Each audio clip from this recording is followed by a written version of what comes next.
السلام علیکم ورحمۃ اللہ وبرکاتہ. کیا حال ہے سب کا؟ اہلاً و سہلاً مرحبا. آپ سب کو خوش آمدید کہتی ہوں. نحمدہ ونصلی علی رسولہ الکریم. اما بعد فاعوذ باللہ من الشیطان الرجیم. بسم اللہ الرحمن الرحیم.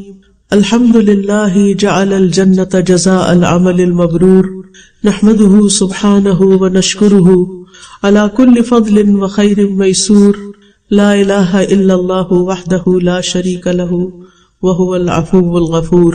تمام قسم کی تعریف اللہ کے لیے ہے جس نے جنت کو پاکیزہ عمل کا بدلہ بنایا. ہم اللہ سبحانہ و تعالیٰ کی حمد بیان کرتے ہیں اور اس کا شکر ادا کرتے ہیں اس کے فضل اور حاصل ہونے والی خیر اور بھلائی کے اوپر جس کی اس نے ہمیں توفیق عطا کی. اللہ کے سوا کوئی معبود برحق نہیں، وہ اکیلا ہے، اس کا کوئی شریک نہیں، وہ درگزر کرنے والا معاف فرمانے والا ہے. اچھا، آپ مجھے بتائیے کہ آپ کے دل میں سب سے بڑی خواہش اور تمنا کیا ہے؟ اپنے دل سے پوچھ کے بتائیے. یعنی جو دل کی گہرائیوں میں ایک چیز ہوتی ہے نا جسے آپ حاصل کرنا چاہتے ہیں، وہ کیا ہے؟ دل میں کیا آتا ہے؟ مجھے کیا مل جائے تو مجھے چین آ جائے، ایمان دے اور اللہ کی رضا مل جائے اور اللہ تعالیٰ مجھ سے راضی ہو جائے اور کہ اللہ سبحانہ تعالیٰ کا دیدار نصیب ہو جائے اور شہادت مل جائے اور ایمان والی زندگی اور شہادت والی موت ہو.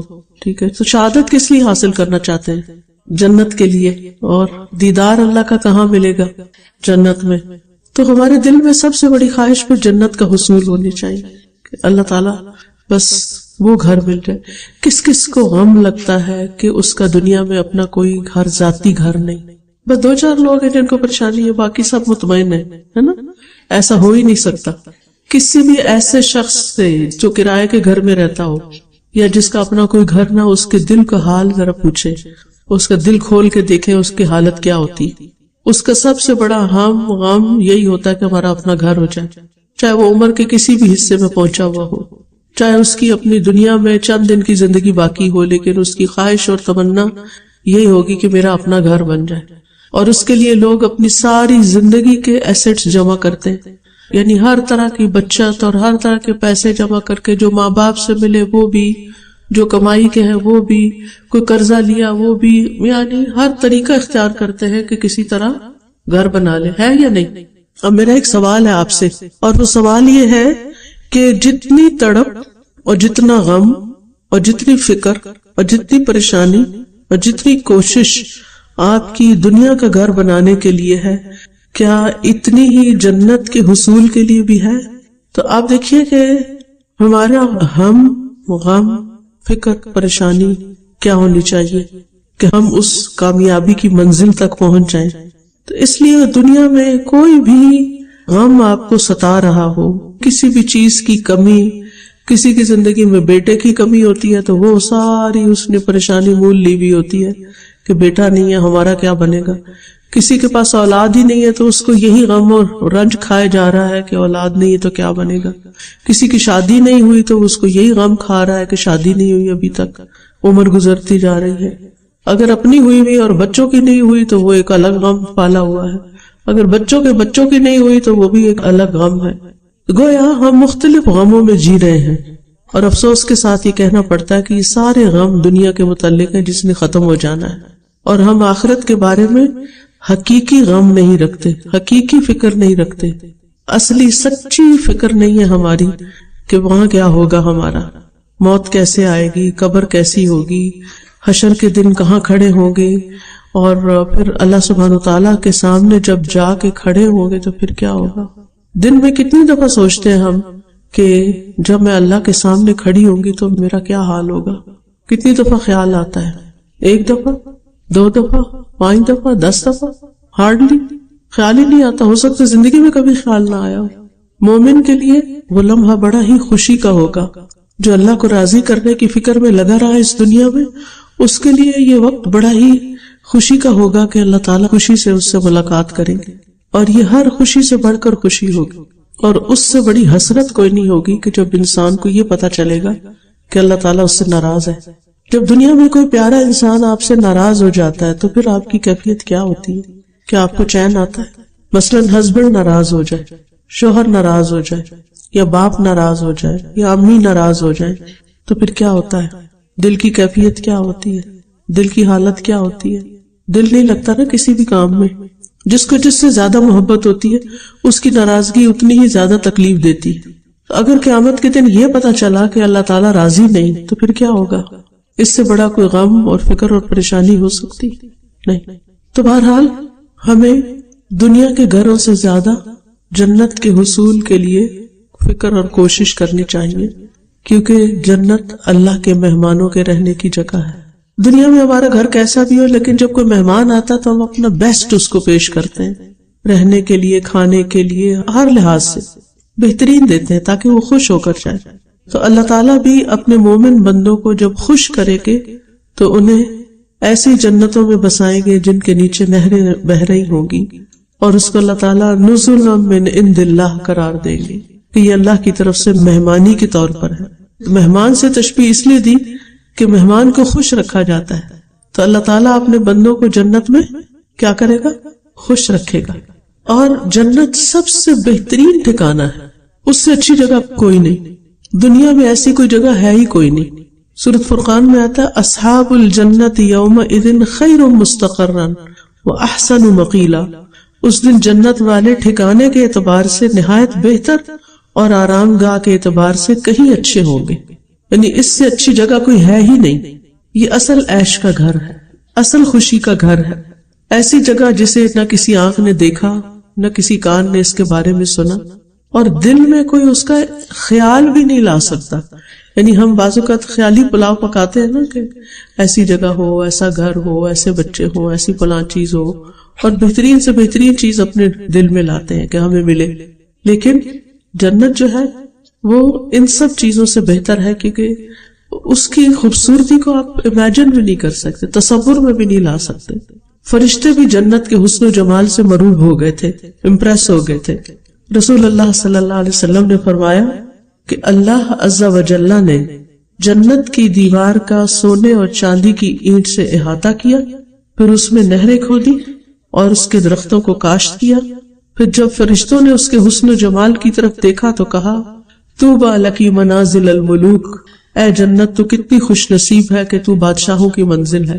یعنی تیرے اندر آنے والا ہر شخص کیا ہے؟ بادشاہ ہے. تو اتنی خوبصورت جنت کہ جس کی دیوار سونے اور چاندی کی اینٹ سے بنی ہوئی ہے. ابو سعید کہتے ہیں کہ رسول اللہ صلی اللہ علیہ وسلم نے فرمایا اللہ تبارک و تعالی نے جنت کو پیدا کیا کہ اس کی ایک اینٹ سونے کی تھی، ایک اینٹ چاندی کی، اور اس کا گارا کستوری کا تھا، خوشبو مسک. اللہ تعالیٰ نے اسے کہا کلام کر، تو جنت کہنے لگی قد افلح المؤمنون، یقیناً فلاح پا گئے مومن. جنت کی مٹی میدے کی طرح سفید ہے. آپ نے دنیا میں بھی کچھ بیچز دیکھے ہوں گے نا جن کی ریت بالکل سفید ہوتی ہے. رسول اللہ صلی اللہ علیہ وسلم نے فرمایا اگر ناخن سے کم مقدار کے برابر بھی جنت کی کوئی چیز ظاہر ہو جائے، یعنی دنیا میں نظر آ جائے جنت کی کوئی چیز جو ناخن سے بھی چھوٹی ہو، تو وہ آسمان اور زمین کے کناروں کو چمکا دے، یعنی ہر چیز کو روشن کر دے. اور اگر جنت کا کوئی آدمی جھانکے یعنی دنیا میں اور اس کے کنگن ظاہر ہو جائے تو وہ سورج کی روشنی کو ایسے ہی مٹا دے جیسے سورج ستاروں کی روشنی کو مٹا دیتا ہے. یعنی اتنے چمکدار کنگن ہوں گے. رات کو کتنے ستارے نظر آتے ہیں کہ سورج آتا ہے تو سب کچھ غائب ہو جاتا ہے. تو اسی طرح جنت کا زیور سورج کی روشنی بھی ختم کر دے. ایک کوڑا رکھنے کی جگہ بھی زمین و آسمان سے بہتر ہے. جنت کا ایک چکر دنیا کے سارے غم بھلا دے. یعنی اگر کسی کو یہ موقع ملے کہ وہ جنت کے صرف ایک راؤنڈ لے لے تو دنیا میں کوئی غم اس کو غم نہ لگے. یعنی اس کی یادیں اتنی خوبصورت اس کے دل میں رہ جائیں کہ دنیا کی تکلیف دہ چیزیں اس کو یاد ہی نہ آئیں. اچھا یہ بتائیے کہ جنت کا سب سے بلند اور خوبصورت حصہ کون سا ہے؟ جنت الفردوس. وہ کہاں پر ہے؟ عرش کے سائے تلے. عبادہ بن صامت کہتے ہیں کہ رسول اللہ صلی اللہ علیہ وسلم نے فرمایا جنت میں 100 درجے ہیں، ہر 2 درجوں کے درمیان 100 سال کا فاصلہ ہے. سوچو کہ 100 سال میں جہاں کوئی پہنچے، 100 درجے، اور ایک جگہ سے لے کے دوسری جگہ جانے کے لیے کتنا فاصلہ چاہیے؟ 100 سال. آخرت میں 100 سال نہیں لگے گے. یہ دنیا کے حساب سے سمجھایا گیا ہے. اور پھر جیسا کہ زمین اور آسمان کے درمیان کا فاصلہ ہے، اور فردوس اس کا اعلیٰ ترین درجہ ہے. اس سے جنت کی 4 نہریں نکلتی ہیں اور اس کے اوپر عرش الہی ہے. جب بھی تم اللہ سے سوال کرو تو جنت الفردوس کا سوال کرو کہ ہمیں اللہ تعالیٰ کے قریب ترین جنت ملے. حضرت آسیہ نے کیا دعا مانگی تھی؟ رب ابن لی عندک بیتا فی الجنہ. صرف جنت نہیں مانگی بلکہ ایسا گھر مانگا جو اللہ کے قریب ہو، اللہ کا قرب مانگا. کیونکہ جنت کا شوق بھی اس لیے ہونا چاہیے کہ وہاں سے ہم اللہ تعالیٰ کو دیکھ سکیں گے، اللہ کا دیدار کر سکیں گے، اللہ کی رضا پا سکیں گے، اور اس سے زیادہ خوش قسمتی کی تو کوئی بات ہی نہیں. جنت کا ایک درخت کتنا بڑا ہے، اگر اس کے سائے میں سوار 100 سال چلے تو سایہ ختم نہ ہو. ایک ایک درخت کتنا بڑا ہے، تو پھر انسان بھی بڑا ہوگا اور اس کی خواہشات کبھی ختم ہی نہیں ہوگی اور وہ کبھی اس سے اکے گا ہی نہیں، تھکے گا ہی نہیں. یعنی نئی نئی چیزیں ایکسپلور کرتا چلا جائے گا. اگر ایک درخت کا سایہ دیکھنے میں اتنا ٹائم لگتا ہے، یہ دنیا کا ٹائم ہے، تو جنت تو بھری ہوئی ہے درختوں سے. معلوم نہیں کس کس قسم کے درختوں کے، اور ان کو دیکھتے دیکھتے کتنی اللہ کی یاد اور زیادہ آئے گی، کتنی اللہ تعالیٰ سے اور محبت پیدا ہوگی. پھر خوشی کا کیا ٹھکانہ ہوگا. پھر طرح طرح کے کھانوں والا درخت ہوگا. عتبہ بن عبد سلمی کہتے ہیں میں رسول اللہ صلی اللہ علیہ وسلم کے ساتھ بیٹھا ہوا تھا، ایک اعرابی آیا. اس نے کہا اللہ کے رسول، میں نے آپ کو جنت کے ببول نامی درخت کا تذکرہ کرتے ہوئے سنا ہے. میرا خیال ہے کہ دنیا میں وہ سب سے زیادہ کانٹوں والا درخت ہے. ببول آپ نے بھی نام سنا ہوگا، شاید دیکھا بھی ہو. تو رسول اللہ صلی اللہ علیہ وسلم نے فرمایا اللہ تعالیٰ جنت میں ببول درخت کے ہر کانٹے کے بدلے، یعنی اس درخت کے اندر جو کانٹے ہوں گے، ہر کانٹے کے بدلے خصی بکرے کی خصیے کی طرح ایک چیز پیدا کرے گا. یعنی وہ کانٹا نہیں ہوگا بلکہ ایک چیز ہوگی. اس ایک کانٹے کے اندر 70 رنگ کے کھانے ہوں گے. آپ تو متنجن کتنے رنگ کا پکاتے ہیں؟ 7 رنگوں کا، 10 رنگوں کا. یعنی ایک درخت کے اندر ایک کانٹا، اور وہ کانٹے کی طرح تیز نہیں ہوگا. دنیا میں تو کانٹے ہوتے ہیں نا درخت کے، تو وہاں کانٹے نہیں ہوں گے بلکہ مختلف چیز ہوگی جس کو جب کھولا جائے گا تو اس میں 70 رنگ کے کھانے ہوں گے، اور ہر کھانے کا رنگ دوسرے سے مختلف ہوگا.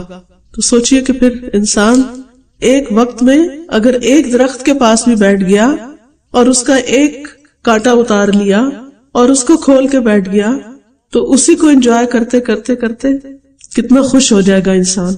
دنیا میں ایسی کوئی چیز ہے جس کے پیچھے ہم بھاگ رہے یا جس کے غم ہم نے پالے ہوئے؟ دنیا میں تو ایسی کوئی چیز نہیں. یہ چیز جنت میں ہی ملے گی، اور اس کے لیے پھر محنت کی ضرورت ہے. وہاں گھنے سائے ہوں گے، بے شمار پھل ہوں گے، من پسند پھل ہوں گے. وفاکہۃ مما یتخیرون، وہ پھل کبھی ختم ہوں گے ہی نہیں. دنیا میں تو یہ ہوتا ہے نا کہ بعض اوقات آپ کا ایک پھل کھانے کو دل چاہتا ہے، آپ مارکیٹ جاتے ہیں، دکاندار سے کہتے ہیں فلاں پھل چاہیے، وہ کیا کہتا ہے بی موسم ختم ہو گیا، اب آپ کو نہیں ملے گا. اور اگر وہ کہیں سے لے کر آتے بھی ہیں تو کیا اس کا ذائقہ، رنگ، خوشبو کچھ ہوتا ہے؟ کولڈ سٹوریج میں بعض اوقات پھل رکھے ہوئے ہوتے ہیں اور اس میں سے بے موسم نکال کے دیتے ہیں، الٹا بیمار کرتے ہیں. لیکن جنت کے پھل وفاکہۃ کثیرۃ لا مقطوعۃ ولا ممنوعۃ، پھر بہتی ہوئی نہریں ہوں گی، خوشبودار پہاڑوں سے نہریں بہیں گی. یعنی پہاڑ ہوں گے جن کی خوشبو ہوگی اور وہاں سے پانی آئے گا. جب وہ پانی وہاں سے گزرے گا تو پھر پانی کیسا ہو جائے گا؟ کیسا ہو جائے گا؟ خوشبودار. دنیا میں تو آپ دیکھیں بعض جگہوں پر پانی پر، جیسے سمندر کے کنارے آپ گئے، بڑی خوشی خوشی جاتے ہیں، تھوڑی دیر کے بعد کیا وہاں آنے لگتی اسمیل، کیسی مچھلیوں کی، مری مچھلیوں کی اسمیل آنے لگتی ہے، یا اور اسی طرح کی کسی چیز کی اسمیل آنے لگتی ہے. تو انسان کہتا ہے میں اتنی دور آیا ہوں یہاں اور یہاں میں مزہ ہی نہیں کر رہا، وہ سب کچھ مل ہی نہیں رہا، تھک ٹوٹ کے انسان گھر آ جاتا ہے. پھر نہریں جو ہیں زمین کی سطح پر بہ رہی ہوں گی، اتنی گہری نہیں ہوگی کہ وہاں کا پانی کو ہاتھ بھی نہ لگا سکے. دنیا میں اگر آپ کسی نہر کے کنارے جائیں تو کیا کرنا پڑتا ہے؟ کافی نیچے اترنا پڑتا ہے، پھر نہر کو ٹچ کرتے ہیں آپ. اور پھر نہروں کے کنارے جو ہیں موتیوں کے اور یاقوت کے، اور ان کی مٹی جو ہے وہ خالص کستوری ہوگی. کتنی خوبصورتی ہوگی وہاں. بلند و بالا گھر ہوں گے، اونچی نشستیں ہوں گی، سونے اور جواہرات سے بنے ہوئے تخت ہوں گے، خوبصورت بستر ہوں گے، ریشم کا لباس ہوگا، سونے اور موتی کے کنگن ہوں گے، سونے کے برتن ہوں گے، چاندی کے برتن ہوں گے، بہت سے مشروبات ہوں گے. تو آپ دیکھیے کہ یعنی جو مشروبات ہوں گے نا، ڈرنکس، وہ کئی قسم کے ہوں گے. ایک یہ کہ آپ کہیں جا رہے ہوں گے سیر و تفریح کرنے، وہاں آپ کا دل چاہے گا فلاں ڈرنک پینا ہے، تو آپ اشارہ ہی کریں گے تو وہ بہہ کر آپ کی طرف آ جائے گا. یفجرونہا تفجیرا، جہاں چاہیں گے اس کو نکال کے لے جائیں گے. دوسرا یہ ہوگا کہ جنت کے جو ولدان ہیں، جو بچے ہیں جنت میں، خادم، وہ آپ کو سرو کریں گے اور بہت عمدہ طریقے سے کرسٹل کلیئر چاندی کے کپس میں وہ ڈالیں گے ڈرنک، اور اندازے کے ساتھ ان کو بھرا ہوگا، پھر وہ آپ جو بھی پسند کریں گے پیئیں گے. اور ایک اور اعلیٰ درجے کے لوگ ہوں گے جن کو وَسَقَاهُمْ رَبُّهُمْ شَرَابًا طَهُورًا، ان کا رب ان کو شراب طہور پلائے گا، اللہ تعالیٰ خود پلائیں گے. تو اب آپ سوچئے کہ دنیا میں ایسی کوئی عزت انسان کو کہیں سے مل سکتی؟ پھر بہت سے طرح کے مشروبات ہوں گے، پاکیزہ اور لذیذ ہوں گے، پاکیزہ بیویاں ہوں گی، جوان اور پھرتیلے خادم ہوں گے. وَيَطُوفُ عَلَيْهِمْ وِلْدَانٌ مُخَلَّدُونَ إِذَا رَأَيْتَهُمْ حَسِبْتَهُمْ لُؤْلُؤًا مَنثُورًا، ان کی خدمت کے لیے ایسے لڑکے دوڑتے پھر رہے ہوں گے جو ہمیشہ لڑکے ہی رہیں گے. جنت کے خادم ایسے ہوں گے کہ جب آپ ان کو دیکھیں گے تو یوں لگے گا جیسے موتی بکھرے ہوئے، اتنے صاف ستھرے اور خوبصورت. جنت میں حسن و جمال بڑھانے والے بازار ہوں گے کہ انسان ان بازاروں میں جا کے واپس آئے گا تو گھر والے کہیں گے تم لوگ تو اور زیادہ خوبصورت ہو گئے ہو. یہاں بازار کا ایک چکر لگ جائے تو کیا ہوتا ہے، پہلے حال سے بھی جاتا ہے انسان. جنت میں ہر خواہش پوری ہوگی، ہمیشہ کی زندگی ہوگی، کوئی وہاں سے نکالے گا نہیں. اور سب سے بڑی نعمت اللہ کا دیدار ہوگی، اور اللہ کے دیدار سے بڑھ کر کوئی چیز جنت والوں کو پیاری نہ ہوگی. اب سوال یہ پیدا ہوتا ہے کہ جنت میں جانے کا طریقہ کیا ہے؟ تو کچھ چیزیں ریمائنڈ کرا دیتی ہوں آپ کو، اپنے آپ کو بھی، آپ کو بھی، کہ اگر جنت میں جانا تو کیا کیا کرنا ہوگا. اپنی اپنی چیک لسٹ بنا لیتے ہیں ہم. سب سے پہلے تو ایمان اور اس پر استقامت، اس سے نہیں پھرنا. ان الذین قالوا ربنا اللہ ثم استقاموا فلا خوف علیہم ولا هم يحزنون اولئک اصحاب الجنۃ خالدین فیہا جزاء بما كانوا يعملون. پہلی چیز کیا ہے شرط جنت میں جانے کی؟ اب آپ بولیں ایمان اور اس پر استقامت. دوسری ہے ایمان اور عمل صالح، نیک اعمال. والذین آمنوا وعملوا الصالحات اولئک اصحاب الجنہ ہم فیہا خالدون. پھر ایمان اور اسلام. الذین آمنوا بآیاتنا وکانوا مسلمین ادخلوا الجنۃ انتم وازواجکم تحبرون. وہ لوگ جو ہماری آیات پر ایمان لائے اور وہ مسلمان تھے، فرما بردار تھے، اطاعت گزار تھے، ان سے کہا جائے گا تم اور تمہاری بیویاں جنت میں داخل ہو جاؤ، تم خوش کیے جاؤ گے، تمہیں یہاں خوش کر دیا جائے گا. پھر طہارت، پاکیزگی، صفائی، ظاہری بھی اور باطنی بھی. جنت میں جانے کے لیے کیا چاہیے؟ صفائی، طہارت، پاکیزگی، ظاہری اور باطنی. الذین تتوفاہم الملائکۃ طیبین یقولون سلام علیکم ادخلوا الجنۃ بما کنتم تعملون. جنہیں فرشتے اس حال میں فوت کرتے ہیں کہ وہ پاک صاف ہوتے ہیں، وہ کہتے ہیں سلام ہو تم پر، داخل ہو جاؤ جنت میں بوجہ اس کے جو تم عمل کیا کرتے تھے. اور اسی طہارت میں توبہ بھی ہے جو گناہوں سے پاک کرتی ہے انسان کو. یہ اندر کی طہارت ہے، صرف اندر کی طہارت نہیں چاہیے، صرف اندر کا تزکیہ نہیں چاہیے، ظاہری صفائی ستھرائی بھی چاہیے. ٹھیک ہے. پھر اللہ اور اس کے رسول کی اطاعت ہر معاملے میں. پھر اچھی نیت، صدق نیت. ھذا یوم ینفع الصادقین صدقہ، ہر کام اللہ کے لیے کرنا. پھر اللہ کا تقوی. پھر احسان کے ساتھ ہر کام کرنا، یہ جنت میں لے جانے کا باعث ہے. والسابقون الاولون من المہاجرین والانصار والذین اتبعوہم باحسان رضی اللہ عنہم ورضوا عنہ وأعد لهم جنات تجری تحتها الانہار خالدین فیہا ابدا ذلک الفوز العظیم. اور مہاجرین و انصار میں سب سے پہلے ایمان میں سبقت کرنے والے اور وہ جنہوں نے ان کے ساتھ احسان کے درجے میں پیروی کی قیامت تک. کن کی پیروی کی؟ مہاجرین و انصار کی، یا ہجرت کر کے یا جہاد کر کے. پھر اللہ کی بندگی اور عبادت کا شوق. جنات عدن التی وعد الرحمن عبادہ بالغیب انہ کان وعدہ مأتیا. ہمیشگی کے باغات جن کا وعدہ رحمان نے اپنے بندوں سے کیا ہے، یعنی جو عبادت گزار بندے ہیں. عبادہ. پھر اللہ تعالیٰ کے سامنے عاجزی اختیار کرنا، صبر کرنا. کس کس چیز پہ صبر؟ لوگوں کی باتوں پہ صبر، تکلیف دہ تقدیر پہ صبر، کوئی فوت ہو جاتا ہے پیارا، اور کس چیز پہ صبر ہوتا ہے بتائیے؟ اطاعت پہ صبر، نافرمانی نہ کرنے پہ صبر، اور آزمائشوں پہ صبر، ناپسندیدہ چیزوں پہ صبر، بیماری پہ صبر، کسی کی موت پہ صبر، بچوں کے تنگ کرنے پہ صبر، شوہر کی بے وجہ ڈانٹ ڈپٹ پہ صبر، رشتہ داروں کی باتیں بنانے پہ صبر۔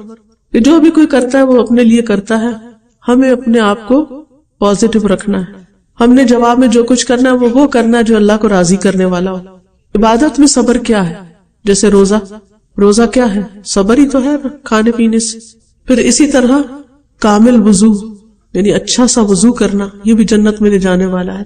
وہ دعا آتی ہے آپ کو جو وضو کے بعد پڑھتے ہیں، آپ صلی اللہ علیہ وسلم نے فرمایا تم میں سے جو شخص بھی وضو کرے اور اپنے وضو کو پورا کرے، یعنی ایک بال برابر بھی جگہ خشک نہ رہ جائے، جیسے بازو ہے، چہرہ ہے، پاؤں ہے، ایڑیاں وغیرہ، پھر یہ کہے اشہد ان لا الہ الا اللہ ان محمدا عبد اللہ ورسولہ، تو اس کے لیے جنت کے 8 دروازے کھل جاتے ہیں، جس سے چاہے داخل ہو جائے۔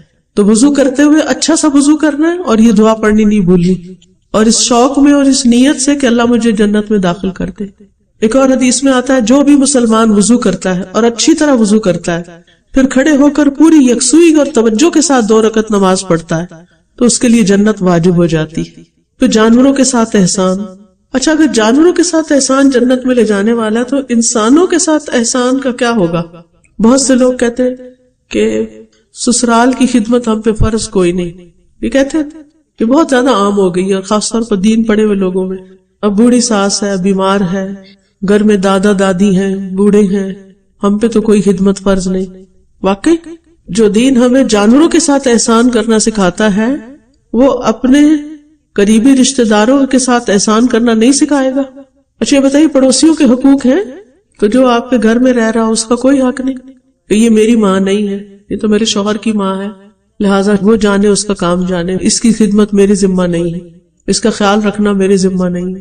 تو چلے ٹھیک ہے، پھر شوہر کو جاب سے چھٹی کرا کے گھر بٹھا دیتے ہیں، وہ اپنی ماں کی خدمت کرے، اور آپ جاب کرنے کے لیے باہر نکل کھڑی ہو، ٹھیک ہے، بچے کسی نرسری میں چھوڑے یا کسی اور ماسی کے حوالے کرے، شوہر گھر میں ہے، تھوڑی بہت ماں کی خدمت کی، باقی آرام کیا، آپ تھکی ہوئی واپس آتی ہیں گھر، پھر گھر آ کے کیا ہوتا ہے؟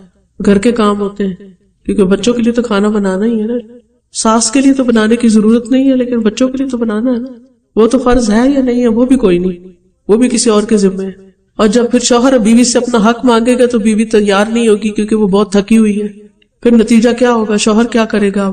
وہ کیا کرے گا؟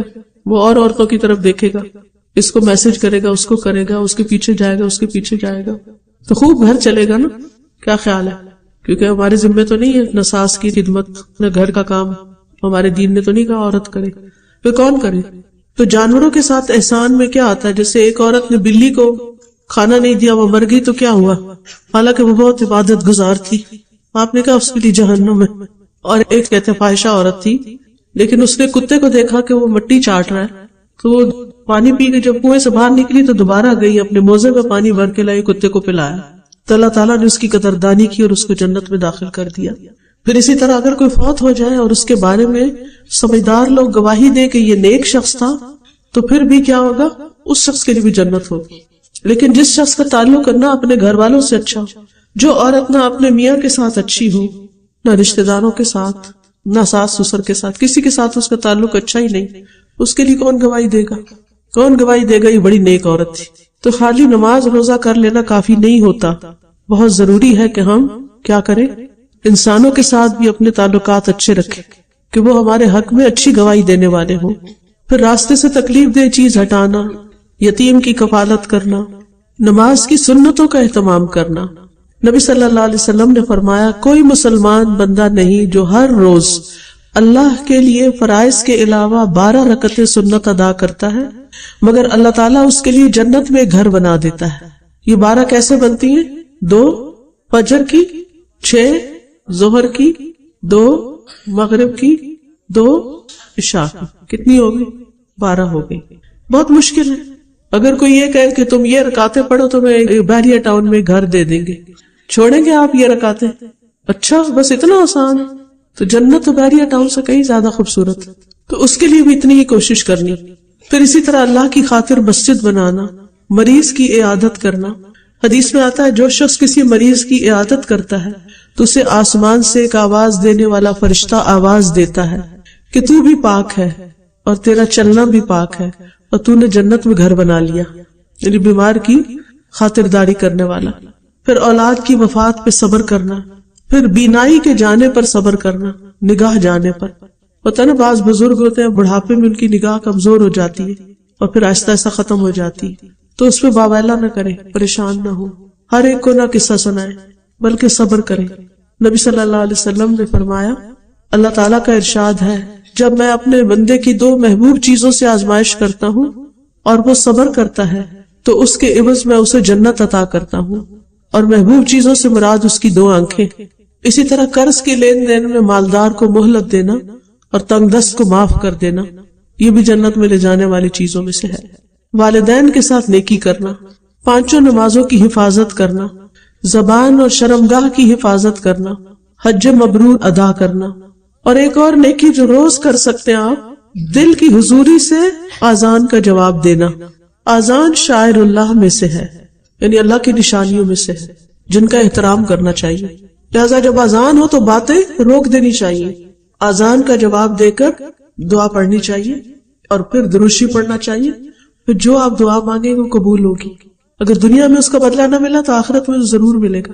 پھر صبح شام سید الاستغفار پڑھنا، آخری کلام لا الہ الا اللہ کا ہونا، تو کثرت سے لا الہ الا اللہ پڑھتے رہا کرے تاکہ موت کا وقت آئے تو بھولے نہ.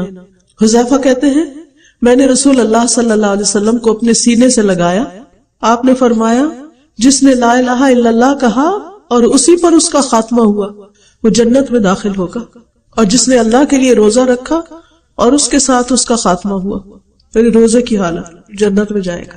اور جس نے اللہ کے لیے صدقہ کیا اور اسی کے ساتھ اس کا خاتمہ ہوا، یعنی آخری اعمال، وہ بھی جنت میں داخل ہوگا.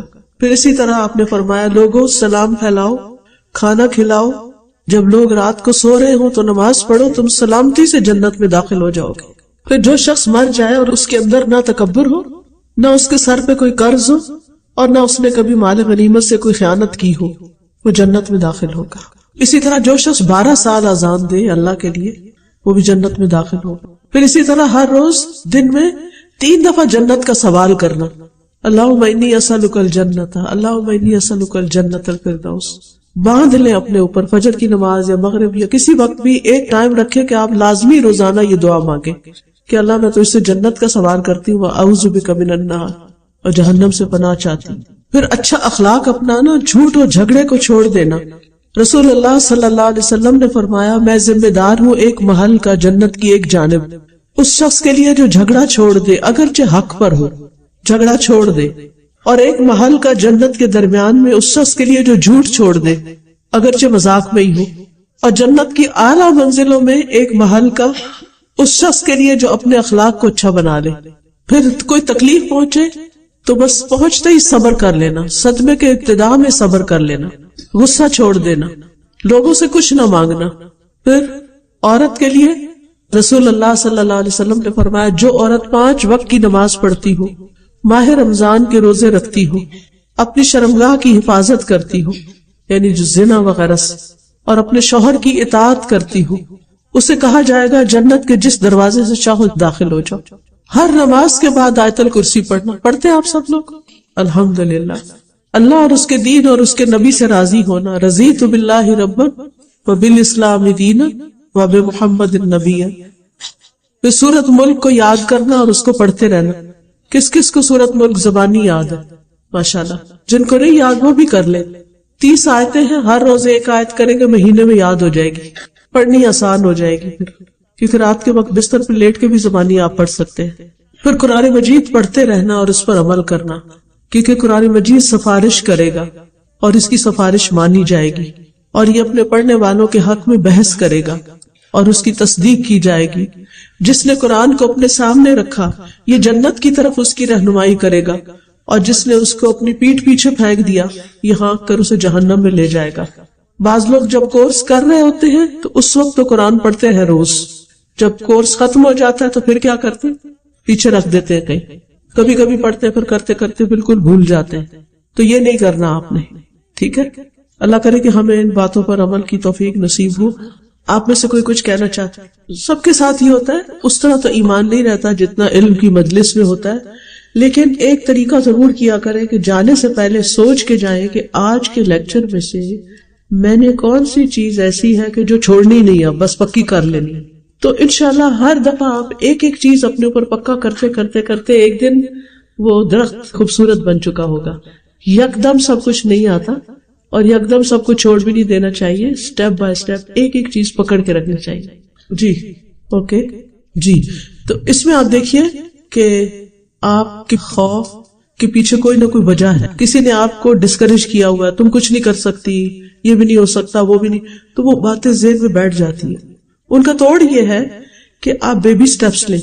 ایک دم پورا قرآن حفظ کرنے کی بجائے آپ چھوٹی چھوٹی صورتوں سے شروع کر لیں اور اپنا اسٹیمنا اور اپنا موڈ دیکھتے جائیں, اور جو جو آپ کرتے جائیں گے آپ کا کانفیڈینس بڑھ جائے گا اور آپ پورا بھی کر سکیں گے. لیکن میں بتانا چاہتی ہوں کہ آپ کی کوششیں جو ہے وہ بہت زیادہ ہے. ہمارا مطلب بزنس نہیں ہے کہ میں یہاں پہ اپنے ساتھ اپنے بچے کرنا چاہتا ہوں. کسی نے گھر میں ارینج کیا ترجمہ تفسیر کی کلاسز کو, اور گھر گھر جا کر ہم جیسے ہاؤس وائف بالکل کو بلانا. اب آپ کو میری نصیحت یہ کہ الحمدللہ اللہ نے آپ کو ایک نعمت عطا کر دی, قرآن مجید مکمل کر لیا. اب آپ بخاری شریف شروع کر لیجیے, چاہے 10 سال لگے, کیا فرق پڑتا ہے. علم کا سفر نہیں چھوڑے, تمنا یہی رکھے کہ مرتے دم تک علم کے سفر پر ہی رہنا ہے. کرنا نہیں چاہتی آپ استغفار کی کثرت کر دیں کہ اللہ تعالیٰ میرے ان گناہوں کو معاف کر دیں جو میری نیکی کے رستے میں رکاوٹ بن جاتے ہیں, اور میرے دل کو اپنے لیے خالص کر لیں اور ایمان سے بھر دیں, یقین سے بھر دیں, توکل سے بھر دیں, اپنی محبت سے بھر دیں, اپنی خشیت سے بھر دیں. یہ چیزیں اللہ سے باقاعدہ مانگا کریں, کیونکہ جب ہم کچھ کرنے لگتے ہیں تو ہم سمجھتے شاید یہ ہماری کوئی اپنی کوشش یا ہماری طاقت ہے, لیکن یہ سب کچھ اللہ کی دین ہوتی. جی جی نہیں, وہ نہیں, یہاں اس کا مراد یہ نہیں لوگوں سے کچھ نہیں, لوگوں سے لالچ نہ رکھنا کہ فلاں کے پاس مجھ سے زیادہ ہے تو اس کے آگے جا کے اپنے رونا کہ وہ ہمیں کچھ دے دے. یعنی یہ روزمرہ زندگی میں تو تعاونوا علی البر والتقوی, نیکی اور تقوی کے کاموں میں ایک دوسرے سے تعاون کرو. تو جب کسی کی ضرورت پتہ چلے گی تو تعاون کرے گا نا کوئی. اس سے نہیں منع کیا گیا کہ آپ ڈاکٹر کی ہیلپ نہ لیں, آپ اگر کسی وقت کوئی شدید ضرورت ہے تو قرض نہ لیں. یہاں مقصد یہ ہے کہ اپنے دل میں لالچ نہ رکھے اور غیر ضروری سوال نہ کرے لوگوں سے. ویسے ظاہر بہت مشکلات میں آتا ہے کہ بہت ساری داری جو ہے وہ ماؤں پہ جاتی, تو بچیوں کے ساتھ کے بارے میں بول کے ان کی ایک کنڈیشننگ ہو جاتی ہے, اور جب تک وہ بڑی ہوگی کو یہ لگتا ہے کہ ہماری ماں پہ صرف ظلم ہی ہوگا. بالکل. تو ہمیں یہ چاہیے کہ اگر ہم چاہتے ہیں کہ ہماری بیٹیاں آگے جا کے اچھی بہویں بنیں اور ہمارے بیٹوں کو اچھی ایسی بیویاں ملیں جو ہماری اچھی بہو بنیں, تو ہمیں بہت چیز اور ہمیں ان سے اپولوجائز کرنے کی ضرورت ہے کہ ہم نے ساری زندگی بہت ہی غلط رویہ اختیار کیا کہ ہسبینڈ ساس نسل کے بنانا ہے لے کے بولتے ہیں, ہماری اس کا اعتراف ہے, اللہ سے بھی توبہ کریں, ہم لوگ صاف کریں. بالکل. اور یہ دین پڑھی ہوئی خواتین کو ہی توڑنا پڑے گا, کیونکہ یہ رشتے بڑے پیارے رشتے ہوتے ہیں. اگر کوئی آپ کو محبت نہیں دے رہا, آپ محبت دینا شروع کر دیں تو دینے والوں کو ہی ملتی ہے. اللہ تعالیٰ دوسروں کے دل بھی آپ کے لیے نرم کر دے گا. لیکن اگر آپ نے رسا کشی جاری رکھی کہ وہ ایسا کرتے ہیں تو مجھے بھی ایسا کرنا ہے, تو کبھی حالات نہیں سنور سکتے. واضح کے لیے ہم بہت زیادہ دعائیں تو کرتے ہیں, لیکن ایک طرف سے رہتے ہیں ہم لوگ کچھ کرنے کے لیے تو کیا کرنا چاہیے. ان کی طرف سے صدقہ خیرات کرنا چاہیے, ان کے رشتہ داروں کا خیال رکھنا چاہیے. اگر انہوں نے کوئی وصیتیں کی ہیں یا ان کے کوئی کام رہتے ہیں یا ان کی کوئی خواہشات تھی زندگی میں کچھ کرنے کی, ان کو پورا کرنا چاہیے, تو انشاءاللہ آپ کو تسلی ہوگی. ایک تو ہوتا کہ رینڈملی کوئی چیز یہ منافقت ہے, وہ تو بچے کو منافقت کا کانسیپٹ ہی نہیں پتا ہوتا. اور ایک یہ ہے کہ ریگولر بیسس پر آپ اس کے ساتھ کچھ نہ کچھ تعلیم کا سلسلہ شروع کریں, چاہے ونس اے ویک ہو, چاہے ونس اے ڈے ہو. کوئی اچھی کتابیں اس کے ساتھ ریڈنگ شروع کریں, اور پھر ڈے ٹو ڈے لائف سے ایگزامپل دے کے وہاں اس کو ایکسپلین کریں. ٹھیک ہے, سچویشن آنے پہ کہنا یہ ٹھیک نہیں, یہ غلط ہے, وہ کم اثر ڈالتا ہے. اور اگر پہلے سے ایک ذہن تیار کیا ہوا ہو تو بچہ خود بھی سوچنے کے قابل ہو جاتا ہے. بچوں کی تربیت پر بہت کچھ ہو چکا ہے، ہو بھی رہا ہے. یہ جو ہمارے بچے کی ویب سائٹ ہے وہاں پر آپ کو بے شمار لیکچر ملیں گے. میرے لیکچرز بھی ہیں ہم اور ہمارے بچے سیریز کے. تو ماؤں کو باقاعدہ بچوں کی تربیت کا طریقہ سیکھنا چاہیے. ٹھیک ہے، یہ بھی ایک آرٹ ہے، یہ بھی سیکھنے سے آئے گا. بعض اوقات ایسا ہوتا ہے کہ بچے اس کی پہلے تو ریزن معلوم کرے.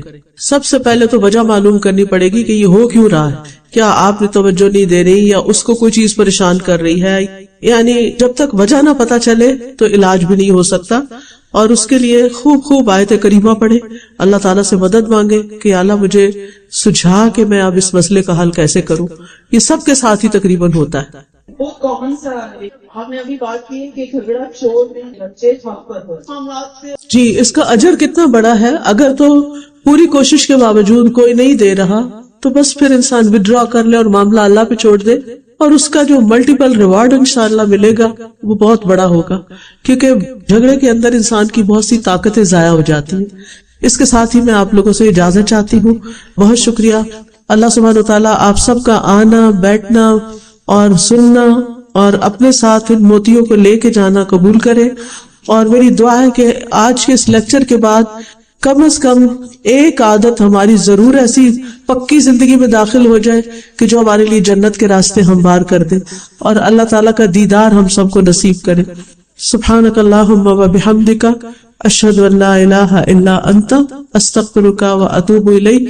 السلام علیکم و رحمت اللہ وبرکاتہ.